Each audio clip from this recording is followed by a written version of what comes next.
the idea, but it'll get you thinking and pump your heart pumping. And good morning and welcome back. Jordan here with you on WBZ. Always a pleasure as we settle into the wee small hours and talk with very interesting people. It is an honor. I mean, it really is an honor to meet these two gents. One is from the West Coast, but he's actually a citizen of the world. Actually, both are. And we're going to be talking about what they just did in Boston, the Self-Realization Fellowship. And let me introduce them. First of all, from, I think, San Diego originally. Is that right? Born in San Diego. Okay. Born in San Diego. His name is Brother Satyananda. How was that? Very good. Thank you, Jordan. It's a pleasure to be here. Satyananda. Satyananda. And with him, and here, I would try this one here. Prakash Govinda Rajula. That's great. Not bad. And you are from the Boston area. Yes, in Waltham. We are going to be talking about yogi and meditation and finding peace and all of that important stuff with two people who do this. And I was going to say you do it, in a sense, for a living because you live your life doing it. Welcome aboard. Nice to have you. Thank you very much. It's a pleasure to be here, Jordan. Tell us first about what you just did in Boston, a free lecture by you, Brother Satyananda, to help people discover this life of inner peace and happiness. How does that happen? Yes, well, it's a theme, a very popular theme in today's world because the needs in human life haven't changed that much, actually. Our founder, Paraphrasing Yogananda, came to the United States in Boston, and the first lecture he gave in 1920 was on finding happiness within. And I follow the same theme, and people have those needs, learning to deal with stress, learning to go within and find a source of happiness that is lasting and sure. You are both here because you feel a passion about what you do, I imagine. You both are very much involved in helping people. Even though this is about going within, and we'll talk more about this in a sec, it's really about sharing it with others, isn't it? It's both. It's both, yes. It's discovering an inner source of happiness and then being able to share that happiness with others. Prakash, tell me first of all about the Boston chapter. Now, this is a worldwide organization, but it's also very heavily focused on the United States. Can you give us a little background on the organization that we're talking about, Self-Realization? Yes, Self-Realization was, as Brother said, founded by Paraphrasing Yogananda, and we have groups all over the world, in fact, 66 countries or so, if I remember right. But we have the unique privilege of having Paraphrasing Yogananda have his first footsteps in Boston. And the Boston chapter has been here since his arrival in 1920. This is a gentleman we're talking about who wrote the autobiography of a yogi. And I have the book right in front of me, and he's written other things. And he came to America to talk about what he had experienced, right? And took the country, in many cases, by storm. Can you tell us a little more about him? Yes, he came to the United States from India right after the end of the First World War. And it was his intuitive feeling that the Americans would be receptive and ready for some of the ancient teachings of India. And so Paraphrasing Yogananda came in 1920 and was very well received in Boston. In fact, I was enjoying walking the footsteps of the Transcendentalists this morning and getting a feel for how Transcendentalism helped prepare the way for the mystical yoga of India. Emerson, Thoreau, that whole cadre of talented, creative people, very responsible for that. And Paraphrasing Yogananda was very tuned in to their way of thinking. And so the Boston people at that time were very receptive to him. And the themes of his teaching that he carried forward and throughout his entire life really addressed the needs. So he brought to this country some of the teachings, some of the precepts, and some of the disciplines of meditation from India. And since then, there are groups all over the country, all over the world, as you mentioned. And Prakash, can you tell us a little bit about the Boston group? Who comprises this group? Who are some of the folks who get involved? We have an eclectic collection of people. Actually, they're sincere, truth-seeking souls. They come here for the one purpose of finding peace and communing with God. In fact, one of the things that what Paraphrasing Yogananda said for his groups is the one central purpose of these groups is to teach individual man the way to personal contact with God. So we seem to attract people who are very sincere along these lines in bettering their spiritual life. People from different walks of life. What about denominations and faiths and so forth? Is that also the case? Yes. We have seen people from many denominations and faith. we don't focus on that as much because the primary purpose is the underlying unity of underlying soul unity, as Paramahansa Yogananda taught. So we come together and focus on meditation. Well, I guess in an era of Prozac and pills and certainly anything to divert ourselves from the stress of the day, boy, does this offer a lovely alternative. And let me ask you, Brother Satyananda, first of all, what does that name mean? It's beautiful. Yes, thank you. It's Sanskrit, ancient Sanskrit, and Sat is truth, and Ananda is joy, or joy of God. So it's joy through truth. Looking at you, I would say, walking through the door, you're a doctor, a lawyer, a business executive. Looks like you could be a presidential candidate. You have movie star looks, but I address you. Well, see, I'm buttering up the guest, but I am addressing you as Brother Satyananda. What happened in your life to bring you to this? What happened? Well, as Prakash was saying, many people come to these teachings, this path, you might call it, on a search, on a quest for truth, for greater happiness and peace. And I had a similar quest.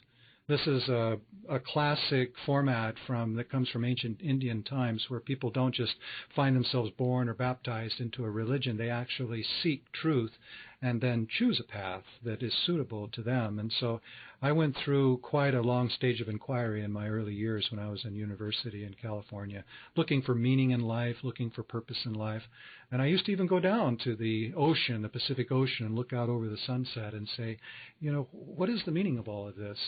And as I read, as I studied, I gradually came to the teachings of Yogananda. Were you, and I'll ask this question to both of you, were you thwarted, or not thwarted, obviously you weren't, but were you told by others around you that, listen, get a hold of yourself, get a job, graduate, marry, settle down, and just live your life?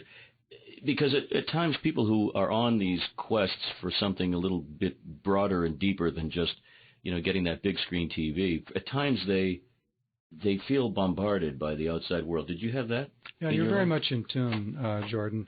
This kind of a quest is not widely accepted oftentimes because it's so deeply personal.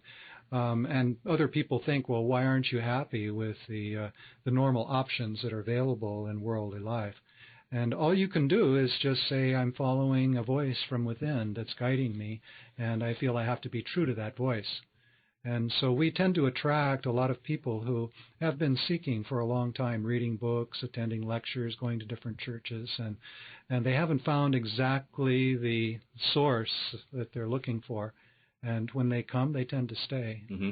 So in this practice of meditation, which we're now going to touch on, you found something very special. You found something that you didn't find before it? Yes, very specific methods.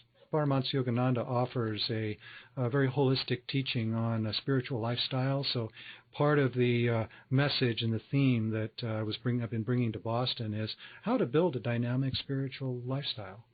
Let's get into that a bit. And Prakash, as well as a local representative of the meditative group here, as I mentioned in the introduction, this is not just about what you're doing individually, but sort of what you're doing with others, I guess, and how you relate to and reflect your relationships with others. So what does meditation do for the community? We know what it might do for you, obviously puts you in a very good place. Well, it creates a vibration. All of life is vibration. In fact, in modern physics, it's made clear that the essence of life is vibration and energy. And so meditation creates a vibration that generates peace. It generates harmony out of chaos. Prakash, would you like to jump in and add something here? Sure. Yeah, sure. Paramahansa Yogananda actually said about group meditation, group meditation is a castle that protects the new spiritual aspirants as well as the veteran meditators. Meditating together increases the degree of self-realization of each member of the group by the law of invisible vibratory exchange of group magnetism. There's that vibration again, that group vibratory exchange. Well, I've done extensive programming on the subject of reaching that calm place and dealing with stress and so forth, and God knows we've all dealt with it. Tell me the definition of meditation in this case, because some people might think that it requires you to change your outfit and sit on some high perch or something. I'd love to know, in general terms, what it means to meditate efficiently. It's an interior state of concentration. And so we choose an interior object of concentration, and we focus upon it exclusive of any external things. And through that process, we gradually become interiorized and discover a presence of stillness and peace and even a percolating joy that comes up from within. Yogananda had a very cool term. He called it a portable paradise. He said we can, each one, discover a portable paradise within by learning how to contemplate and concentrate from within. And when that happens, I imagine, and I know it happens with me when I think about something and I'm poised to think about just that one thing, I'm in the now, which is a great place to be. No one wants to be stuck in the past or fearful of the future. It's the now. But what happens to the rest of one's life? Say you're a busy on-the-go mom, or you're an athlete, or you're some kind of go-getter. Does this help you center yourself? I imagine it does. Exactly. Yeah. I was in Perth, Australia, and I was meeting with a group of teens and 20s, and they wanted this kind of proof. They said, what is meditation going to do for my daily life? And so I singled out one of the most restless young men, and I said, what do you got going on this weekend? He said, I got a big soccer match. I'm the head guy. I'm supposed to lead the charge. And I said, well, I'm going to give you some meditation methods. You try it and report back. And at the end of the weekend, he reported back, and he said, I meditated, and I went out there on the playing field. I was more concentrated. I was more aware. He said, we won the game. He said, I'm not going to say that meditation was the sole reason, but he said, my performance was awesome. So all I can say is it will enhance our performance. Let me reintroduce my guest. Brother Satyananda is here. And before I introduce my other guest again, the fact that you're a brother in this community, what does that mean in terms of your level of attainment? Well, Paramahansa Yogananda founded, according to Eastern traditions, he founded a monastic order.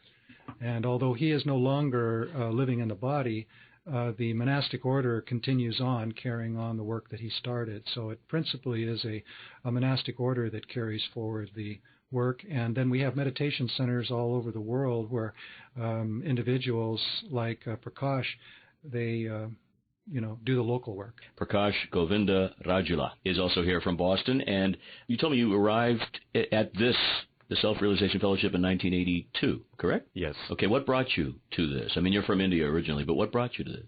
That's interesting. It is something similar to what Brother said. There was an inner voice, an inner seeking, and you go out there and look and you get answers, it seems.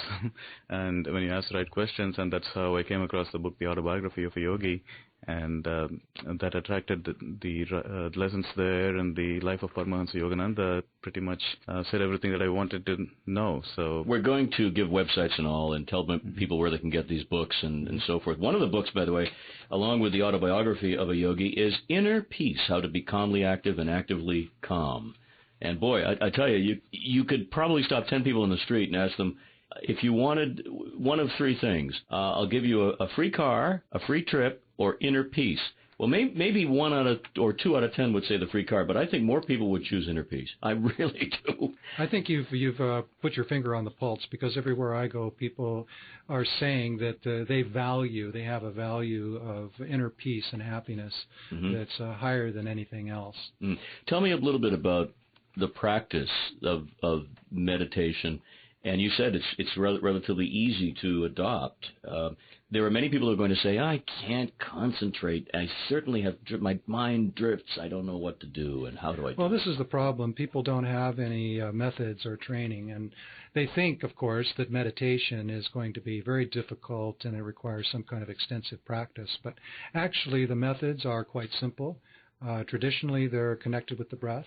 And I've led group meditations for as many as 1,500 people. And people who are brand new, they're interested, but they don't know anything about it. We go through a process of relaxing the body, of quieting the breath, and then concentrating the mind. And within 5 minutes, you could hear a pin drop in a large hall. Well, it has great health benefits for the body, for the physical body, to just slow down, doesn't it? Yeah, very healing. In so many ways. And when one thinks about it, prayer is a form of meditation. Creativity, in a sense, because you're focused, right, on one thing. And this is different. What you're doing is a little bit more intense in its a little more purpose. esoteric, but at the same time, what I like to say is that meditation brings your prayer into focus. And so I'm always telling Christian people that, meditation will strengthen your prayer, make your prayer more powerful. And so it's a combination of things. And there are, like in this little book, Inner Peace, that you were referring to by Self-Realization Fellowship, there are some meditations on peace. And you could do a little bit of deep breathing, relax the body, concentrate the mind within, and then read one of these visualizations, for example, and that would be a very nice, effective meditation. As we talk about the work done by the Self-Realization Fellowship around the world, and the fact that we have a special guest, Brother Satyananda, who is here in studio, and also Prakash Govinda Rajula, and I'm looking for acknowledgement every time I say your name, as a representative of the local meditation group. People might say, well, why, where there's so much to be done, why do we want to stop and slow down and not do? But sometimes not doing nothing, no thing, leads to good things. Interestingly, Jordan, they from India, it is taught that meditation is a form of action. And, in fact, it's taught that it's a supreme form of action. So when we are sitting quietly, we're not negating the mind or entering into some kind of vacuum. We are actually engaged in an esoteric process that yields a result. And after you finish meditation, you have the answer to the question, what am I doing sitting here quietly? Because you feel more alive than you ever have before. And you feel more concentrated, and actually the things that you perform, the actions you can perform, can be much more productive. Including the doing good for others, the idea that you're contributing, because I've never met anyone in a practicing meditation who then leaves the meditative practice and wants to whack me in the nose. I generally find people who are very helpful. They want to volunteer and help others. The actions and the motives will be purified. So our motives become purified because we are drawing from an inner source.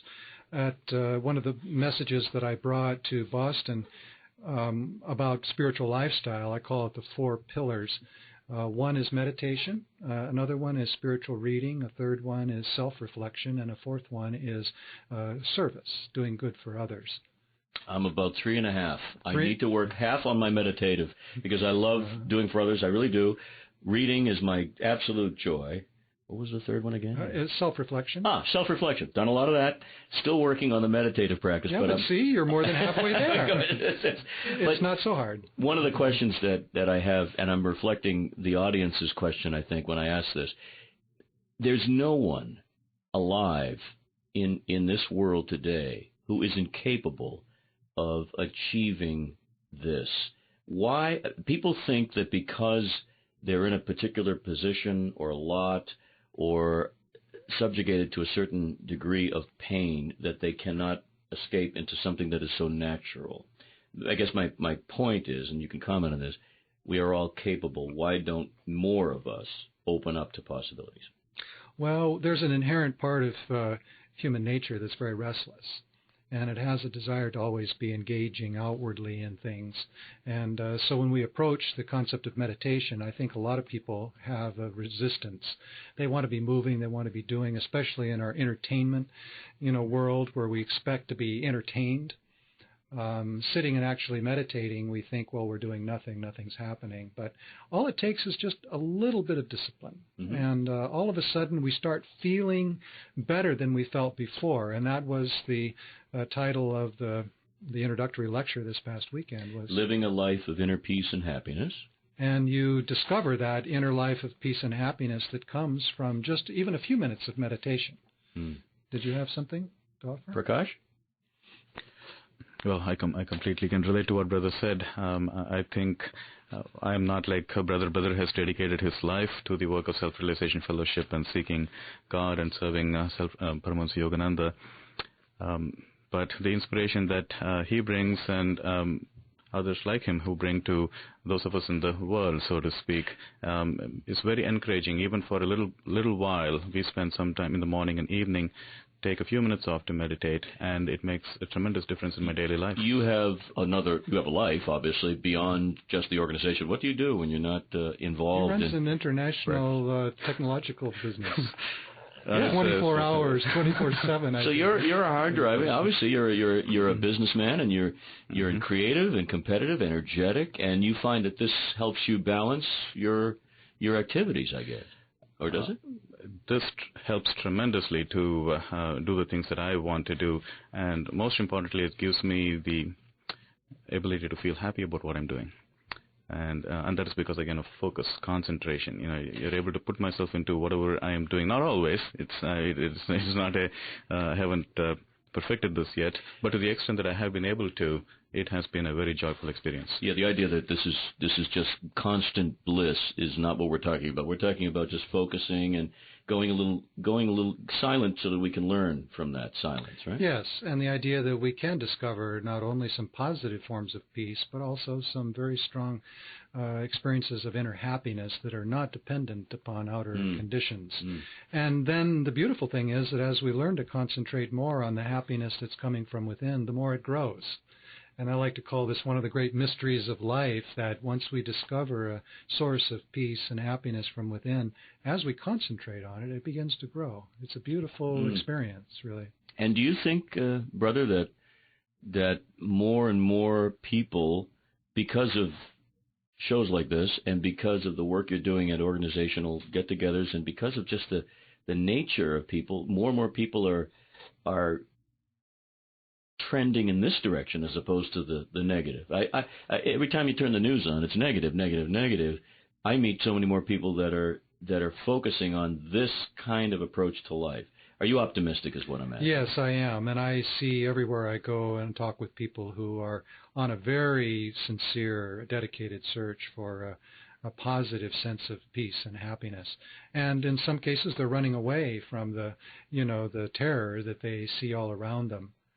And so it actually puts people on a quest, which is the ancient, form of inquiry after truth. And I'm always telling people, don't give up your quest until you start finding what you're looking for. Well, and the journey itself is worth taking. It's fascinating. It's enlightening.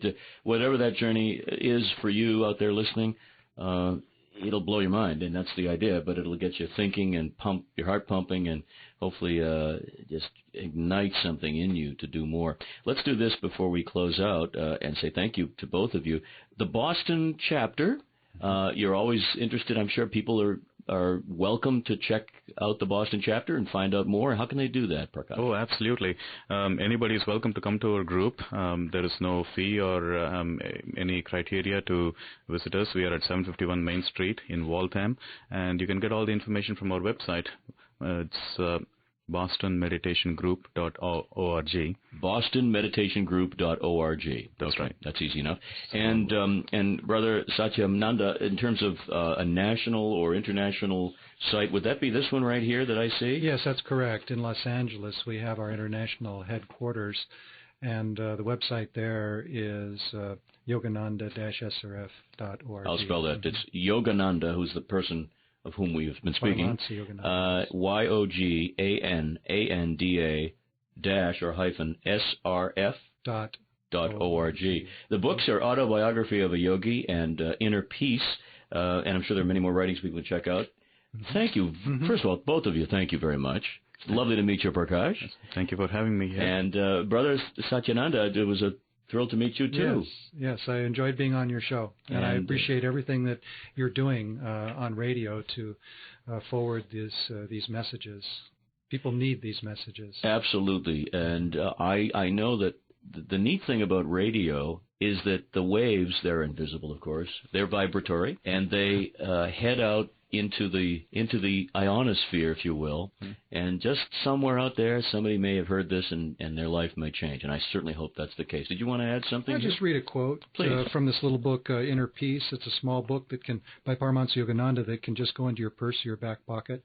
He says, to be calmly active and actively calm, a Prince of Peace sitting on the throne of poise, directing the kingdom of activity is to be spiritually healthy in every way. I like it. Gentlemen, thank you very much. God bless you both. Thank you, Jordan. All Thank right. you, Jordan. More ahead on WBZ. You stay right there.